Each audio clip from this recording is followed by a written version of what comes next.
नमस्ते दोस्तों, आज का दिन शुरू करते हैं एक इंटरेस्टिंग मैक्रो स्टोरी के म्यूचुअल फंड एयूएम और निफ्टी का फ्यूचर। देखिए, पिछले फाइनेंशियल ईयर में इंडिया का जीडीपी डॉलर टर्म में लगभग 4 ट्रिलियन यूएसडी था, लेकिन लोकल करेंसी में ये अराउंड 331 लाख करोड़ रुपीस। इस साल फाइनेंशियल ईयर 2026 के लिए ये जीडीपी करीब 360 लाख करोड़ रुपीस होने का 2030 तक 500 लाख करोड़ और 2035 तक लगभग 750 लाख करोड़ का प्रोजेक्शन है। एनएससी का मार्केट कैप करीब 468 लाख करोड़ रुपीस के आसपास था। अब बैन एंड कंपनी की रिपोर्ट के हिसाब से अभी इंडिया का टोटल म्यूचुअल फंड एयूएम लगभग 41 लाख करोड़ है, जो एनएससी मार्केट कैप का 8 to 9% और जीडीपी का करीब 11% के बराबर है। प्रोजेक्शन ये है कि यही 41 लाख करोड़ 2030 तक 3 गुना बढ़कर 130 से 140 लाख करोड़ हो सकता है। उस टाइम यही यूएम इंडिया की जीडीपी का लगभग 27% के बराबर हो सकता है।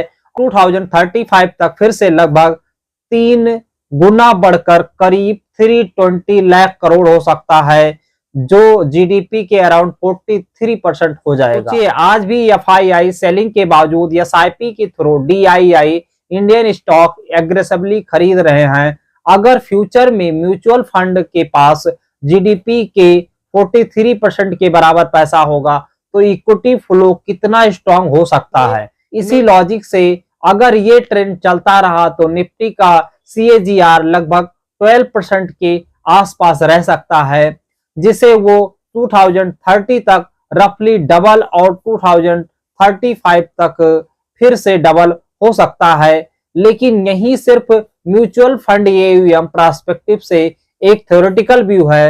यह रिसेशन, पॉलिटिकल अनसर्टेनिटी जैसे रिस्क कंसीडर नहीं किए गए हैं। इसको सिर्फ एजुकेशनल मैक्रो एंगल से देखिए, इसके बेसिस पर डायरेक्ट इन्वेस्टमेंट डिसीजन लीजिए। चलते हैं दूसरे पॉइंट पर, इंडिया यूएस ट्रेड डील और रुपी।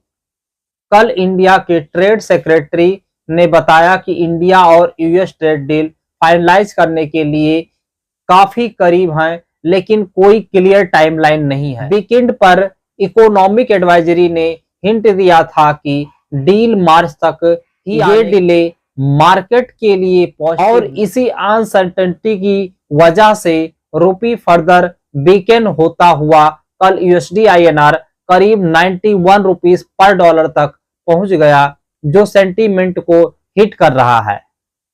शॉर्ट टर्म में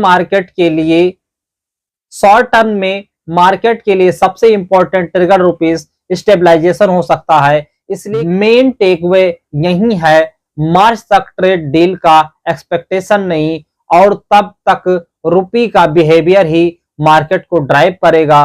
रुपी स्टेबलाइजेशन की उम्मीद क्यों? बात करते हैं रुपी के स्टेबलाइज होने की पॉसिबिलिटी पर। इंडियन मार्केट क्लोज होने के बाद नवंबर का ट्रेड डाटा आया। अक्टूबर में merchandise trade deficit historical high करीब 42 बिलियन यूएसडी के आसपास, लेकिन नवंबर में यही डेफिसिट शार्पली गिरकर लगभग 24.5 बिलियन यूएसडी पर आ गया, जो एनालिस्ट एक्सपेक्टेशन 32 बिलियन से काफी बेटर है और 5 मंथ लो लेवल है। सर्विस ट्रेड में नवंबर के लिए करीब 18 बिलियन यूएसडी का सरप्लस एस्टीमेट, जो ओवरऑल मर्चेंडाइज प्लस सर्विसेज मिलाकर नवंबर का कंबाइंड ट्रेड डेफिसिट सिर्फ करीब 6 बिलियन यूएसडी है, जो मैनेजेबल लेवल माना जा सकता है। सबसे इंपॉर्टेंट, यूएस को एक्सपोर्ट अक्टूबर के कंपैरिजन में लगभग 10% बढ़े हैं और पिछले साल के नवंबर से तो अराउंड 21% का जंप है। इस स्ट्रॉन्ग ट्रेड डाटा की वजह से एक्सपेक्टेशन है कि आज रुपी में कुछ स्टेबलाइजेशन मिल सकता है। न्यूक्लियर बिल और पावर स्टॉक्स फोकस में रहेंगे। इंपॉर्टेंट अपडेट कल पार्लियामेंट से आया। गवर्नमेंट ने एक नया न्यूक्लियर बिल इंट्रोड्यूस किया है। इसका ऑब्जेक्टिव न्यूक्लियर पावर प्लांट में प्राइवेटाइजेशन को प्रमोट करना है। अभी ये बिल किसी भी हाउस से पास नहीं हुआ है, लेकिन मार्केट साइकोलॉजी के हिसाब से ऐसे रिफॉर्म न्यूज पावर सेक्टर के लिए सेंटिमेंटली पॉजिटिव बन जाते हैं। इसलिए आज के सेशन में पावर और एनर्जी रिलेटेड स्टॉक पर फोकस बढ़ सकता है, क्योंकि मार्केट आगे के पोटेंशियल अपॉर्चुनिटी को डिसकंटिन्यू करने की कोशिश करेगा। मार्केट कल पॉजिटिव खुला, लेकिन वैल्यूएशन कंसर्न और प्रॉफिट बुकिंग की वजह से इंडिसेज ने अपने गेन लॉस कर दिए। आज रात के लिए US non farm payrolls, unemployment rate, average hourly earning जैसे important jobs data lined up है।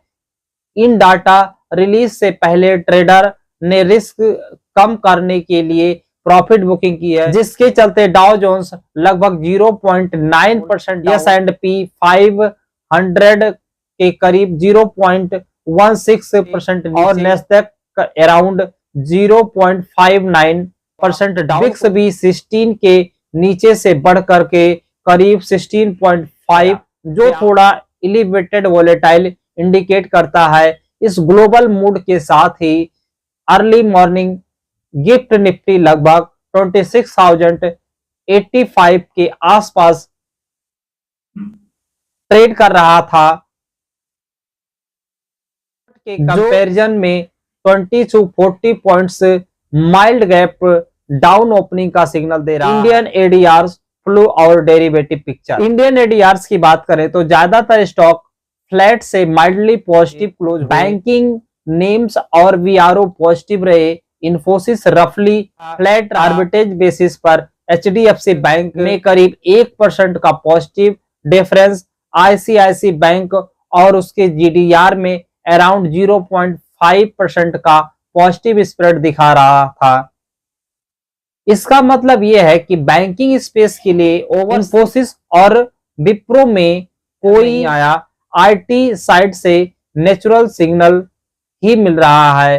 कैश मार्केट फ्लो में कल एफआईआई ने लगभग 1500 करोड़ रुपीस के आसपास की नेट सेलिंग की, जबकि डीआईआई ने करीब 1800 करोड़ रुपीस के नेट बाइंग की। दिसंबर मंथ टू डेट बेसिस पर एफआईआई सेलिंग 2 बिलियन यूएसडी से भी ज्यादा हो चुकी है, जो दिखा रहा है कि डोमेस्टिक फ्लो ही अभी मार्केट को सपोर्ट कर रहे हैं। डेरिवेटिव साइड्स पर इंडेक्स फ्यूचर का ओपन इंटरेस्ट लगभग 1.6% गिरा है, जो शॉर्ट कवरिंग या प्रॉफिट बुकिंग का इंडिकेशन हो सकता है। इंडेक्स ऑप्शन में करीब 10.8% नया कॉल ओआई और 14.2% नया पुट ओआई ऐड हुआ, और ज्यादा पुट एडिशन की वजह से पीसीआर 1.12 से बढ़कर के अराउंड 1.15% आ गया, जो माइल्ड बुलिश पैच शो करता है। क्लाइंट साइड पर इंडेक्स ऑप्शन में नेट 5.9% ओआई बुलिश पोजीशन का फेवर में है। क्लाइंट साइड पर इंडेक्स ऑप्शन में नेट 5.9 ओआई बुलिश, जबकि एफआईआई पास नेट 5.5 ओआई बेरिश साइड पर है।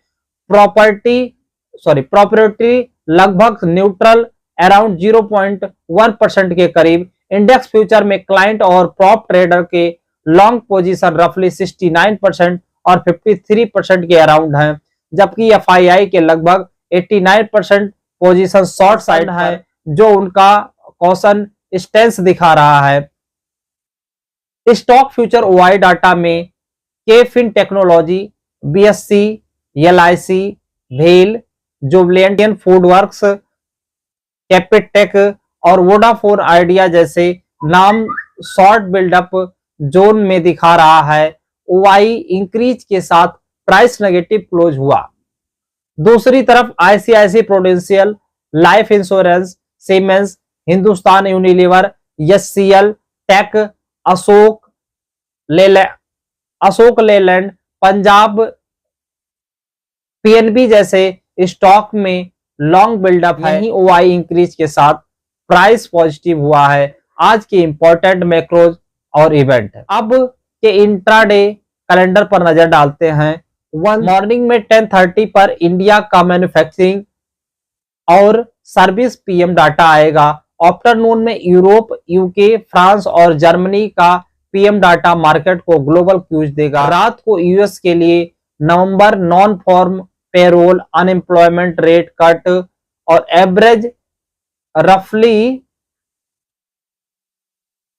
और एवरेज आवरली अर्निंग, अक्टूबर रिटेल सेल्स और यूएसपीएम, ये सब ग्लोबल डाटा पॉइंट होने वाले हैं। ये सारे नंबर मिलकर आज रिस्क ऑन या रिस्क ऑफ सेंटीमेंट को शार्प कर सकते हैं, स्पेशली करेंसी और इंडेक्स फ्यूचर में। बात करते हैं टेक्निकल की। निफ्टी ने कल 120 पॉइंट के गैप डाउन ओपनिंग दिया था और सुबह ही लो के आसपास 25,900 तक स्लिप हो गया। वहां से ग्रेजुअली रिकवर आया और इंडेक्स साइकोलॉजिकल 26 था, वहां से ग्रेजुअली रिकवरी आई और इंडेक्स साइकोलॉजी 26,000 के ऊपर क्लोज हुआ, अराउंड 26,130 के आसपास। डेली चार्ट पर एक बुलिश कैंडल बनी है जो पॉजिटिव साइन है, लेकिन प्रीवियस क्लोज डे के हाई के ऊपर नहीं आया, इसलिए क्लीन ब्रेकआउट अभी पेंडिंग है। प्राइस अभी भी सारे की मूविंग एवरेज के ऊपर सस्टेन कर रहा है, लेकिन मिडिल बोलिंगर बैंड के ऊपर आरएसआई थोड़ा स्लिप कर रहा है, अराउंड 54 पर आया और रेफरेंस लाइन से मार्जिनली नीचे है, जो कंसोलिडेशन और पॉजिटिव बायस इंडिकेट कर रहा है। लेवल स्लो और क्लियर करे। अगर निफ्टी ये क्रूशियल लेवल रिक्लेम करके ऊपर सस्टेन कर लेता है तो 26,200 26,300 जोन तक का शॉर्ट टर्म रैली आना पॉसिबल है। नीचे साइड पर 25,750 और 25,700 का एरिया इमीडिएट सपोर्ट जोन के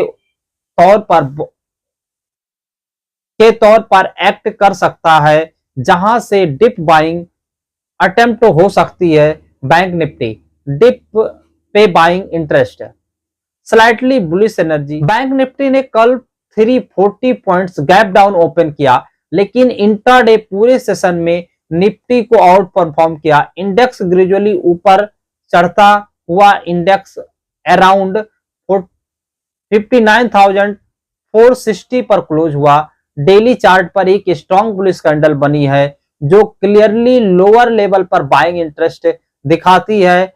प्राइस ने downward sloping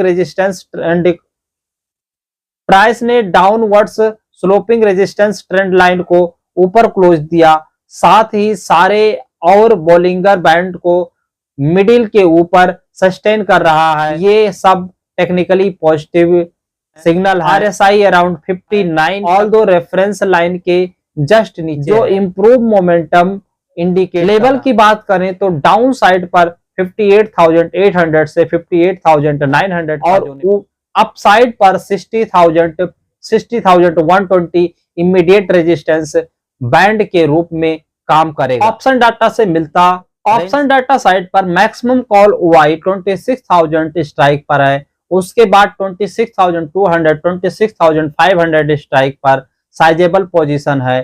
fresh call writing भी ज्यादा तब 26,000 और 26,200 पर है, स्ट्राइक पर दिख रहा है। पुट साइड पर मैक्सिमम वाई 26,000 स्ट्राइक पर है, जिसके बाद 25,900 और 25,950 स्ट्राइक पर है। सिग्निफिकेंट ओपन इंटरेस्ट बना हुआ है। फ्रेश पुट राइटिंग 25,900 और 25,950 और 26,000 स्ट्राइक पर कंसंट्रेटेड है, जो नीचे के लेवल पर डिसेंट सपोर्ट जोन को इंडिकेशन देता है। इस सारी ऑप्शन पोजीशन से शॉर्ट टर्म रेंज रफली 25,900 से 26,200 के बीच में दिखाई देती है। मतलब फिलहाल मार्केट बाउंडेड रेंज में है, कंसोलिडेशन मोड में है, जो जब तक कोई स्ट्रॉन्ग ट्रिगर ब्रेकआउट नहीं करता।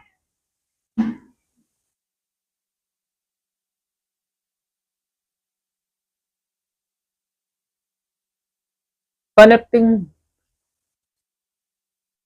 तो दोस्तों ये था आज का detailed macro plus market setup, mutual fund AUM का long term impact, India US trade deal की अनसर्टेनिटी, यूपी का पॉसिबल स्टेबलाइजेशन, न्यूक्लियर बिल से पावर सेक्टर का फोकस, यूएस मार्केट का ओवरनाइट मूड और निफ्टी बैंक निफ्टी का की लेवल। अगर आपको ये वीडियो हेल्पफुल लगा तो प्लीज वीडियो के लिए लाइक जरूर करिए, चैनल को सब्सक्राइब करिए ताकि ये कंटेंट ज्यादा लोगों तक पहुंच सके और हमें भी मोटिवेशन मिले आपके लिए और अच्छा कंटेंट लाने का। याद रखिए ये डिस्कशन सिर्फ एजुकेशनल पर्पस के लिए है, ये कोई बाय या सेल रिकमेंडेशन नहीं है, पर्सनलाइजेशन फाइनेंशियल एडवाइस नहीं दे रहे हैं। अपने इन्वेस्टमेंट डिसीजन हमेशा अपने फाइनेंशियल एडवाइजर से कंसल्ट करके ही लीजिए। Thanks for watching. हर हर महादेव। जय हिंद, जय भारत।